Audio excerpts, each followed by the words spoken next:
This video is another one I was looking forward to making, the best Monstercat songs of 2019. Out of all the lists, this one has been modified the most because there were a lot of great tracks, and seriously committing to 10 songs, let alone 18, was a bit of a challenge. I generally put 2018 and 2019 together because while 2018 was consistent with each set of tracks, 2019 has the tracks I return to more often. Maybe it's because this was my first official year getting introduced to Monstercat, but 2019 was where a lot of my interest in the label came from. Most of it came from Instinct once again.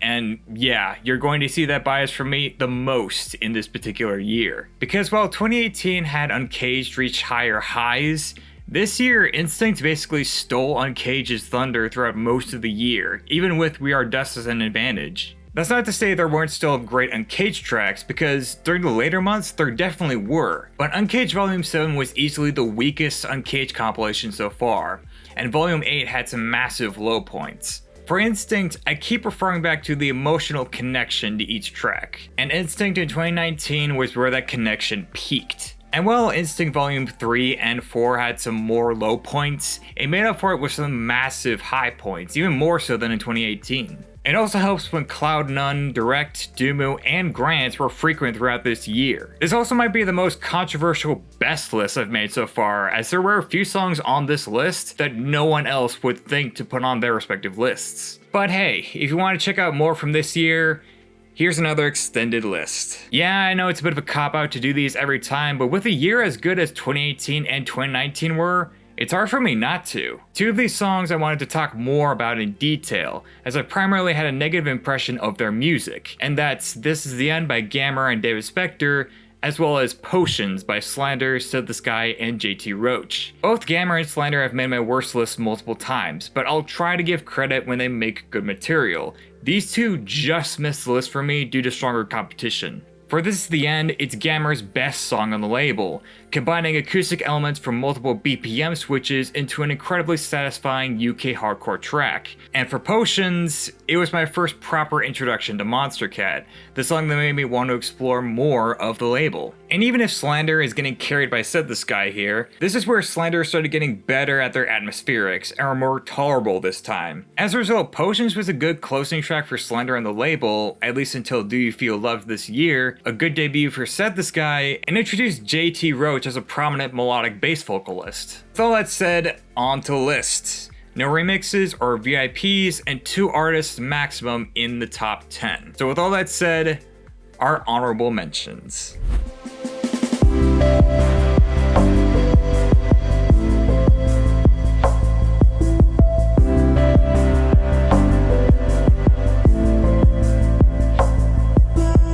Yeah, starting out with a bit of a curveball here, and frankly, there are multiple songs off of Cold Ground that had a shot here. The most popular one seems to be I'll Go with Park Avenue, but there's something about the closing track Left Behind that clicks for me the most. It all has to do with the rougher texture on the leads as they echo across the track, creating that nighttime atmosphere that I'm always a sucker for. It's also the closest thing to a C418 track, the guy behind the old Minecraft soundtrack. It's an underrated gem in Direct's catalog, and I feel it deserves more appreciation. Under the stratosphere, I'll be in outer space. If you need me, I'll be searching for your pretty face. You'll be my captain and I'll be your first mate as I'm leaving the Milky Way. Although Direct isn't the only one who had a big year in 2019, as Cloud None was riding off the success of From Here, released a whole bunch of singles including the EP Midnight Underground. And while Blue to Blue is the most popular pick, I feel Juliet beat that song in terms of storytelling. The garage production is top notch as always from Cloud None, and Matt Van has the calming voice needed to set the tone. But the story makes the song for me, all about a man trying to build a rocket ship to try and find his lover who left Earth. There's also some darker parallels, particularly in the second verse, since if you know what happens to Romeo and Juliet, they do not make it. It's a great song overall. Both Cloud None and Direct have songs much later on this list, with Direct in particular having something truly special down the line.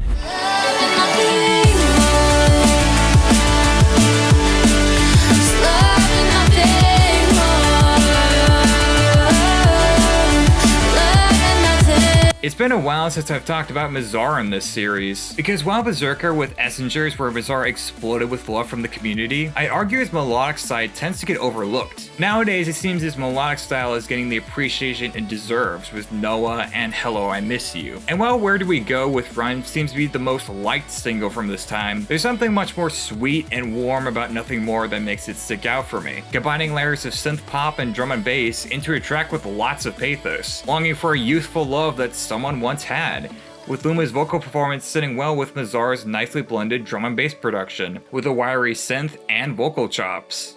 Couldn't ask for anything more.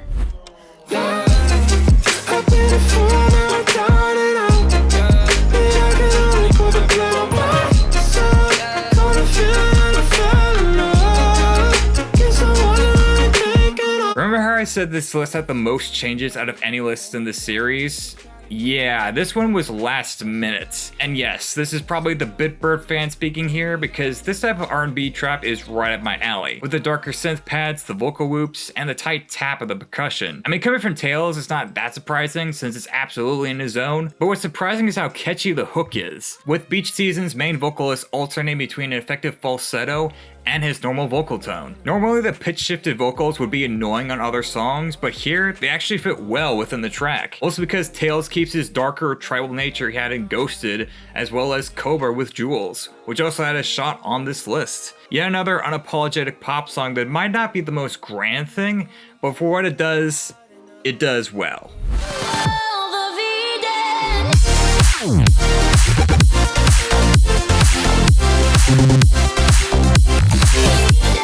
On the opposite, we have a song that was on lock for honorable mentions, and even had the shot in the top 10. There's very little I can add to this since I've covered before what makes AU5's music so good in the first place. The atmosphere, it's top notch, with aspects of electro house, color bass, and synthwave, into an incredibly satisfying track. There's a level of consideration and detail put into the production, such as the liquid snap, the echoing chimes, and the glitchy flow to make the grand experience impactful to the listener, along with Danica Naidoo's great vocal performance to top it all off. Again, AU5's Instinct run, while short, it was a fantastic one. Jump up to get beat down.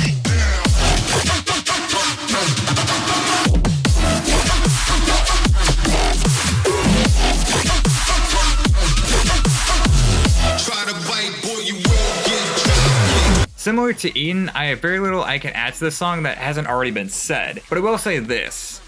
At the time, this was my favorite solo boss fight song. No Sleep is good, but it can feel all over the place sometimes, and the VIP only works for the dance floor drum and bass section. Kinda wish he brought that style back. Beatdown, on the other hand, while it's simple in terms of boss fight songs, still packs the most punch, with the faster flow, the bro stuff croak on the first drop, and the hip hop influence integrates well within the beat. But it's the second drop where boss fight truly shines the most, with the vocal choir, the bro step stabs for the first half before switching into a Brenham style during the second half, with some of Boss Fight's best sound design around this era. It wasn't until Grit and Buckshots where Boss Fight would outdo himself. Still a banger to this day and one of Boss Fight's best. I know some days we all cry. We break down, yeah, we lose our minds. Yeah, I'm gonna have to explain what this is doing here. Most people wouldn't put this near the best list, especially not in the same category of quality as something like Eden, Left Behind, or Juliet. And yes, I still think most of Half an Orange's catalog were misses, during and after Mostly We Grow Part 2. But I will still say, Mostly We Grow Part 1, it's a decent EP, with Old Friends and Left Behind with Outwild as solid singles. And Given Up was another single of theirs that I enjoyed. Just like with Old Friends and Left Behind, the lyrical content dips into a territory where Half an Orange are at their best, creating songs all about either longing for something nostalgic, or in this case, trying to find hope amidst the anguish. All about Andrew Spellman calling for someone since he feels alone, with a main message that even though we might break down and lose our minds, we have to let that go and just trust life. Kinda reminds me of the hopeful attitude of Not My Night by Fairlane and Point North, where it's finding content in something that's already happened and trying to move on from it. It also helps when the production is as good as it is, with the bright piano leads and alternating treble percussion. That's their best percussion on the EP. Some might find this song to be preachy, and even though it's definitely one of the weakest songs out of the honorable mentions, I said I would give credit where it's due for artists And this is one of those times.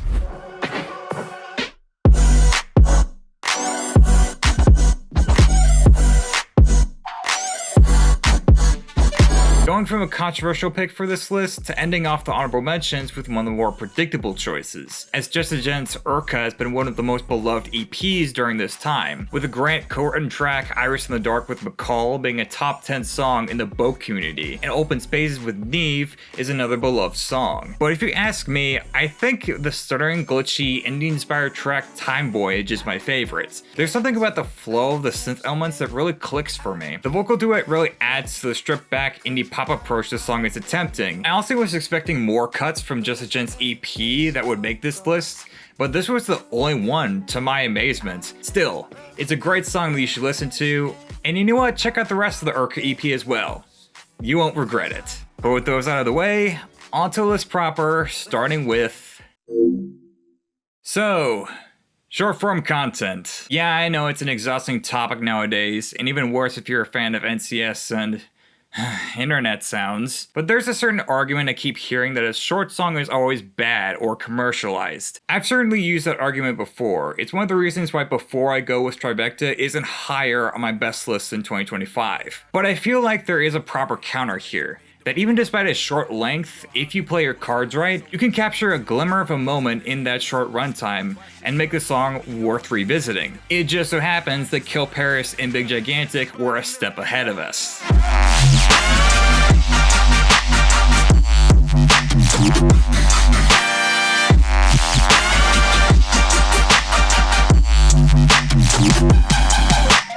I've completely forgotten just how good Galaxies Within Us really is. And sure, some of the tracks don't hit that spark that made Monstercat so timeless, but its combination of glitch hop, dubstep, and funk tracks make for a memorable listen. Magic also had a shot on this list, but the auto-tune vocals kept it off, and We Are One was the closest to making this list, but it was ultimately the most iconic single that made it here for one simple reason. I don't think we'll get a song like this to show up and be as well executed as this was. Starting off with Jimmy Tenz, who has a minor following but is most well known for a single Landslide. He has more of a relaxed rapping style that he can credibly sell with his vocal delivery with that song, and the same is true here, as he rides through the bass guitar and horns with lots of charisma, but it's ultimately the drops that makes the song as good as it is, combining Kill Paris's glitchy, drunken brosta production and fusing it with Big Gigantic's huge sounding horn melodies. The sound design in particular is something you would never hear on Monstercat, at least back then. Recently there's one song that delves into the dubstep jazz territory called Cruel, but that's not as good. And that's what makes this stick out for me so much more. Then a short song length is able to create a repeatable experience that is unique from Monstercat standards. For all those reasons, it belongs here. Yeah, this one definitely needs explaining. I don't see anyone putting this near this list because it's not the type of song that's going to appeal to a hardcore EDM demographic, but this song was one of the reasons why I even began my Monstercat journey in the first place. I've always connected back to Monstercat chasing trends for this reason, or why people might enjoy the house spam era of Instinct even if I don't. I know no one else will probably back me up here. I'm on a lone boat with London Flurry on this one, and that's what makes this pick different from the rest. So let's talk about it.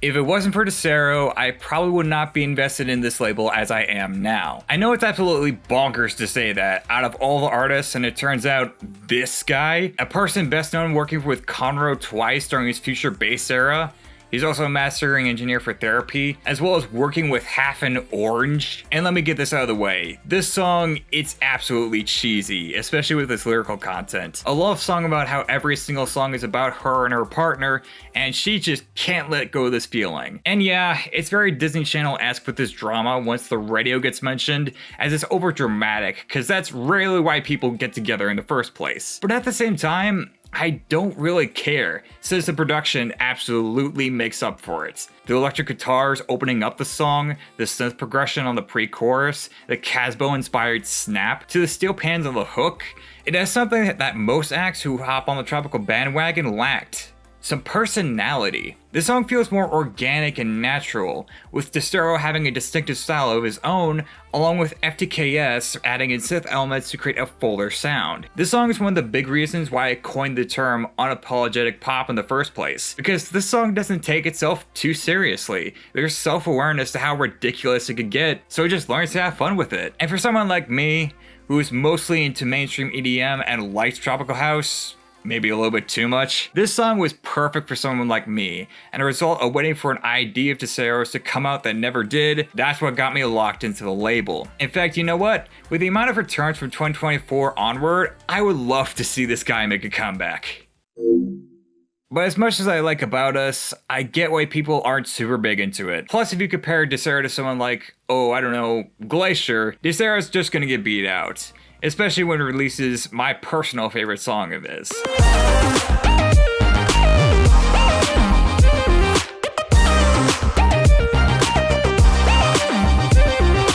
After a 2-year hiatus, Glacier came back in 2019 to deliver one of his most beloved songs to date. And once again, my personal favorite from him. I really like the high-end pianos to open the song, and Glacier himself sounds great on vocals, but the entire reason why this song works is the same reason why Nurture worked back in 2017. Combining his glitch hop aesthetic and converting it to a future bass track along with a touch of jazz elements. He manages to fit his style seamlessly into future bass, where Glacier's main identity is still present. There's a lot to like about this production. As I said before, I like the opening high-end pianos before getting into Glacier's vocals about wanting a voice or a pleasant thought to comfort him, so that it could be enough, and the drops have the best lead flow and progression I've heard Glacier use, with that buzzing synth having a lot of character as the body gets filled with violins, a funky bass line, before adding in the rattling metallic tap on the second half. And then on top of that, replace the lead with a satisfying vocal chop on the second drop. I also like the funk breakdown towards the second verse with that bass guitar and fluttering synth accents. It's impressive to see Glacier add so many elements, and for everything to add to the song when it can easily feel overcrowded. Add in a winter theme and you have my favorite Glacier song. I also wish this guy can make a return to the label, because this is more than enough. One of the most well-known Instinct EPs around this time was Where You Are by Throttle, an Australian house producer well known for working with Galantis, Kungs, as well as numerous spinning record songs like Hit the Road Jack and Wanderlust. But if you're familiar with the EP, you'll know that it ventured into different genres, like melodic dubstep, drum and bass, and it even got a deluxe edition in 2022, or it ventures into even more genres like mid-tempo, happy hardcore, and future bounce. There's also some uncredited producers on some of these songs, like both For Me and its VIP contain a well-known Monstercat name in the 2020s, Ellis, with the most popular single being Cities, which is a surprise given that it wasn't the single choice for this project. But for all the singles from this project, this one stood out to me the most.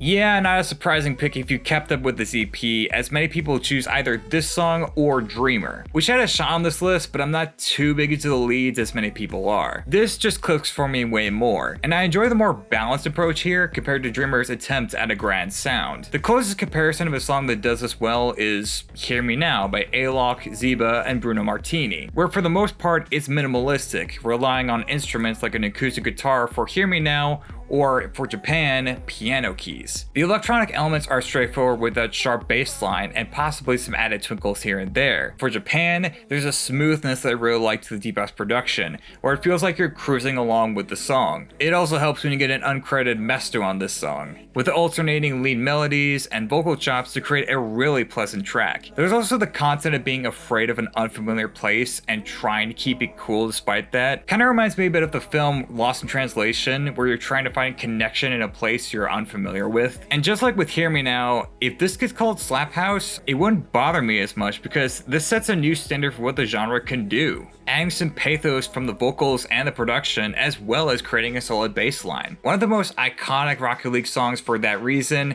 and despite the simple nature of the song, it's one of the most satisfying songs on the label. Check it out. There are at least 2 more Uncaged singles on this list. And while I still think Instinct stole Uncage's spotlight in 2019, that's not to say there weren't great tracks that Uncaged brought forward. In fact, one of the reasons why this year was so good was because for how messy Uncaged could get this year, the top songs of that sublabel pretty much defined 2019 as a whole, both for the best of the year as well as the community's retention. It would be unfair not to acknowledge that. And this one was an obvious choice. Most of the community views this song in high regard, and it basically made this artist reputation in the first place. Because while I said that Mazar's melodic side goes underappreciated, it doesn't mean I disagree with the community here.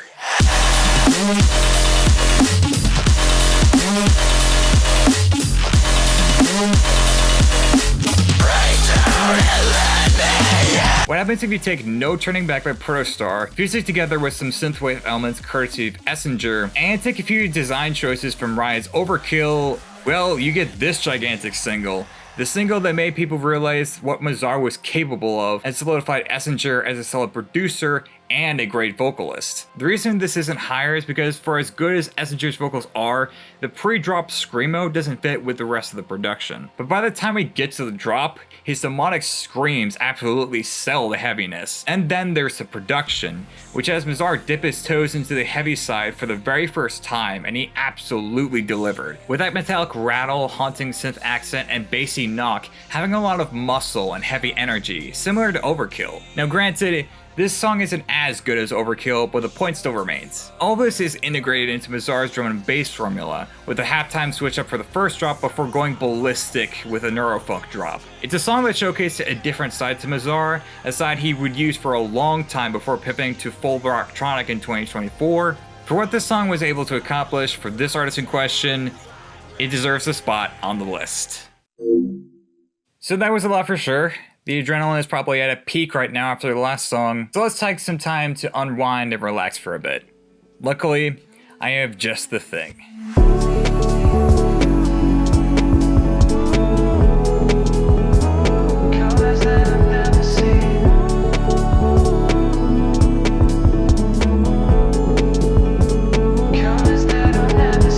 The moment you see those names in a song, you know what you're going to get right away. For most people, it's definitely not their thing, especially towards a newer demographic. But for me, as someone who's really enjoyed Chill Out and argues that Silk, despite its recent shortcomings and lack of diversity in genres, gets undervalued constantly, this is right up my alley. A self-titled track to the first collaboration album between Cloud9 and Direct, two masters of relaxed EDM, and this would basically set stone their long-time partnership, along with Matt Van, who's worked with both before and fits well into his side of electronic music. And while Chasing the Daylight has more creative melodies and showcases both Cloud9 and Direct styles better, Lost and Found has the pathos that song doesn't have. And yeah, it also helps when there are some parallels between this and From Here. Honestly feels like a part 2. With the minimalist elements in the first half before adding synthwave elements towards the end, the added hook towards the end by Matt Van, but that acoustic guitar is really what makes the song stand out to me. It's similar to how the piano leads in From Here, where it has enough melancholy to carry the whole song, along with the vocal loops coming from Matt Van, especially in that first drop. Out of all the songs on this list, this feels the most straightforward to talk about because of retreating to similar grounds, and there's not a whole lot going on in the production, but it's the little elements that make this song so good to begin with, and why I feel it belongs here. I know some might be lost on this one, but I hope I found others who agree. I've talked about Doom before on this series in 2017 with Illuminate, but I would argue that in 2019 Doom was at his peak, with his EP Talk containing no misses whatsoever, and there are plenty of other songs that had a shot on this list. You Used To is my second pick for this list for the soothing house production, and Blinded was my third pick for some great percussion fills and the start-stop nature to the drops. Feather seems to be an underrated cut that's now getting praise, with DC Ranks in particular hiding that track as his favorite Monstercat song of all time. But for me at least, there was one track that stood out to me from this album, and it pretty much cemented Doomu as the king of unapologetic pop on this label.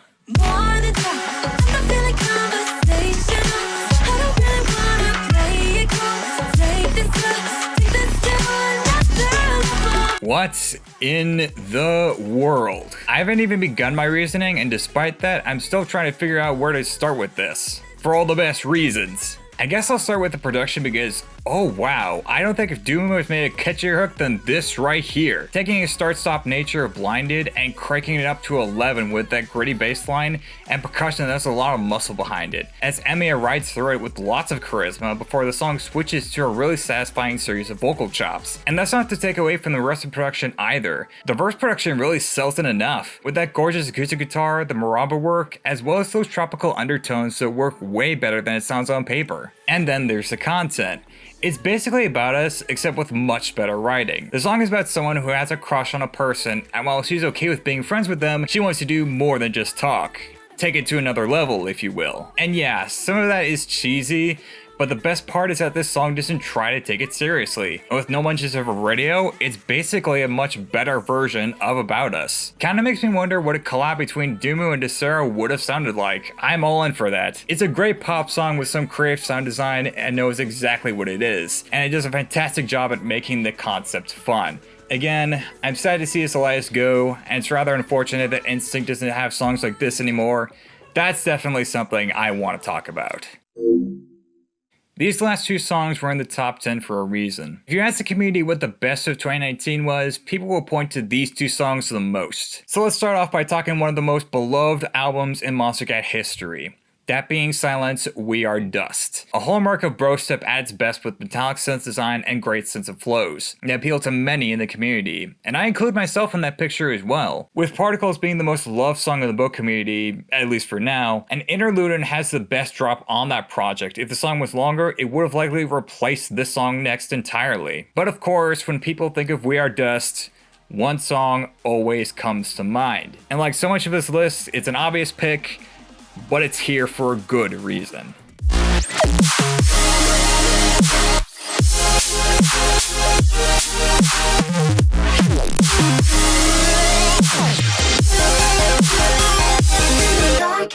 This song is probably the biggest counter against the argument that Silent and Tokyo Machine are the same person. Because unless Tokyo Machine can make something as good as this without the help from Timnite or Virtual Riot, I don't believe it. Factory Reset has got nothing on this. Even songs like Play aren't as great as this. One of the few melodic heavy songs where both the melodic sections and heavy sections are fantastic. The song opens up with some great industrial sound design matching the ghostly lead and piano melody. It also sets the mechanical digital sound design with the vacant atmosphere and lead melody before getting into the drops. With the melodic drops sounding huge with those glassy saw pads and sharp percussion, adding in an old school dubstep lead on occasion that flares nicely against the beat. And the heavy drop, despite the simplicity of it, it's what heavy drop should do on songs like this, adding in melodic elements from the first drop and finding a way to add a heavy spin, with that synth chirp, the echoing synth growl, adding to the melodic saw pad in the back. For those few in the 2020s era, this was Sleepless by Pixel Terror, Chime, and Temanite before that song was released. It's got terrific sound design,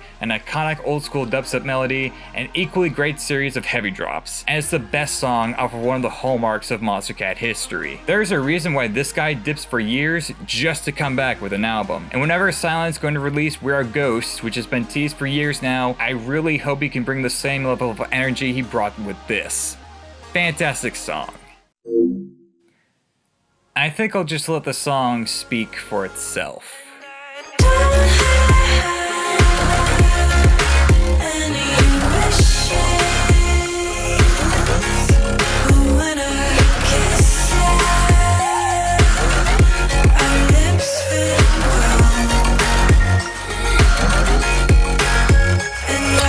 Before the Tate McRae co-producer credit, before Dead Man Walking with Ellis, there was Wishes, a song off of Grant's EP named after this song, and it serves as a transitional point between the old Grant Bowtie Elias and the new style of Grant that's so common today. And there are a lot of great songs from that EP. Contagious with Run was good, but not good enough to make the list. Color with Juneo had a shot thanks to great production and that saxophone lead, but at the end of the day, Grant already won me over with this. And the thing that makes this song differ from other Grant songs, even to this day, is that it takes a while for the song to get going. The first drop doesn't happen until 2 minutes into the song, instead making you bask in indie electronic bliss. With constant glitching effects, bubbly design, and analog synths to make you wonder where this all leads to. Both Grant and McCall are on vocals, which sound great, especially from McCall, as they describe how they feel towards one another, the start of that mutual love between two people. And the production also matches the warm feeling of love with its bubbly nature. And once the drops happen,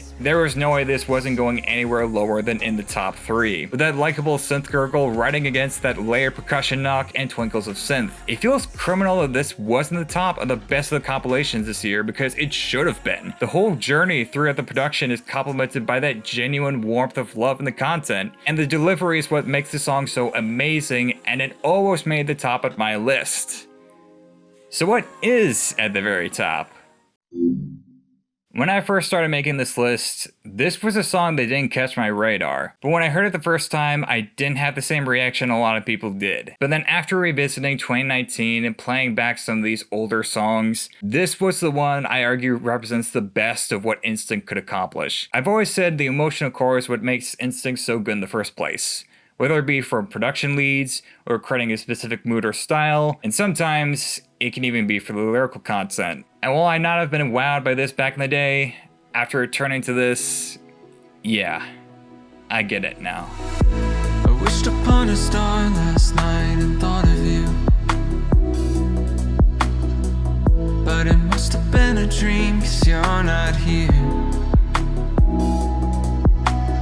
I don't think since Puppet Scribble have we gotten a song to cover such a heavy topic and do it well. I also don't think anyone expected Direct to go this route and work with a primary member of the former duo Midnight Kids, also known as Kilobyte, for one of the most gut-wrenching songs on this entire label. If Wishes was the war moment where two people fall in love, One Less Star has happened when one of them dies. The title One Less Star makes sense in two ways, that being when something beautiful dies and the supernova that follows when a star actually dies. And what we're witnessing is Matt Van going through the process of grief as he makes himself believe in fantasies and keeps dreaming of stars to remind him of this person who's clearly not there anymore. The chorus has him drinking, which clearly isn't helping the situation, and the outro is a massive case of bargaining from the 5 stages of grief. And yet he still admits that this person's gone, and that he'll soon join them in the stars. Yet still says he can't keep living without her. And I'm glad the song doesn't resolve the conflict. There's no case where he really accepts the situation, leaving it up to interpretation from the listener if he ends up getting better, or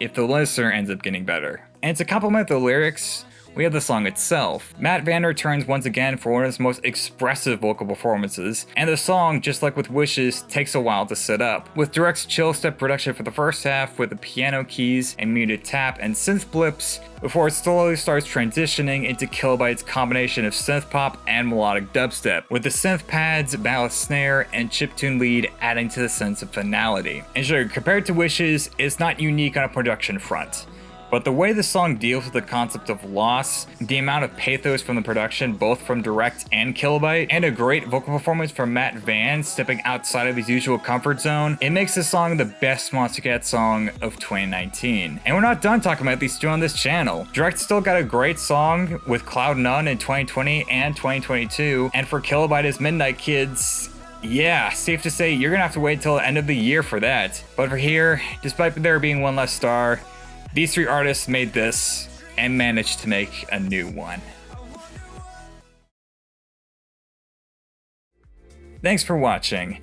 If you'd like to like and subscribe, really appreciate it. Next up is 2020. It's going to be a very interesting year to cover, and I'm looking forward to it. But until then, I will see you all soon.